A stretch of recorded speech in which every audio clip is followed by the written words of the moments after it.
आज आम्ही प्राध्यापक सुहास पाटील, सदस्य ऊस दर नियंत्रण मंडळ, अमोल वीरपाटक, पश्चिम महाराष्ट्र रयत क्रांती संघटनेचे वाघाचे अध्यक्ष, राहुल बिडवे, राज्य प्रवक्ते रयत क्रांती संघटना आणि शुभम काशीद, आम्ही सर्वजण सोलापूर प्रादेशिक सहसंचालक साखर विभाग येथे आल्यानंतर आम्ही बघितलं तर गावडे साहेब आज उपस्थित नाही। आज साखर कारखाने गेले 2 महिने झालं बंद होऊन साखर कारखान्यांची थकीत एफआरपीची रक्कम आज जवळजवळ 450 ते 500 कोटी रुपये शेतकऱ्यांचे मिळणे बाकी आहे।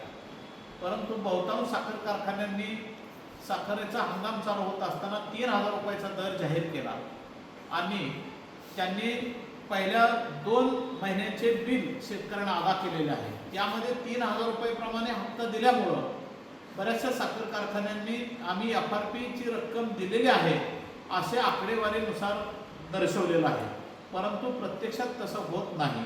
आज एफआरपीची जवळजवळ 260 कोटी रुपये येणे बाकी आहे, परंतु 3000 रुपयाच्या दरानुसार शेतकऱ्यांना आज या सोलापूर जिल्ह्यातील 23 साखर कारखान्यांकडून 450 ते 500 कोटी रुपये मिळणे बाकी आहे।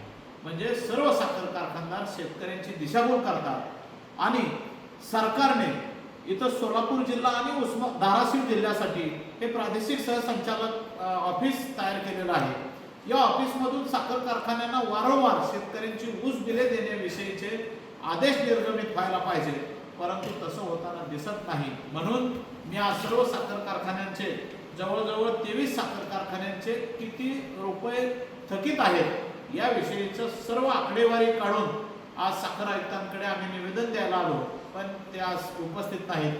त्यांचेच ऑफिसमधील नायकोडे साहेबांना आम्ही निवेदन दिलं आणि या 23 साखर कारखान्यांना लागलीच आपण आपल्या स्तरावरून ऊसाचे बिले शेतकऱ्यांचे देण्याविषयी आदेश करा, अन्यथा 10 तारखेनंतर या सोलापूर जिल्ह्यातील शेतकरी गप्प बसणार नाही। सध्या ऊस उत्पादक शेतकरी प्रचंड अडचणीत आहे।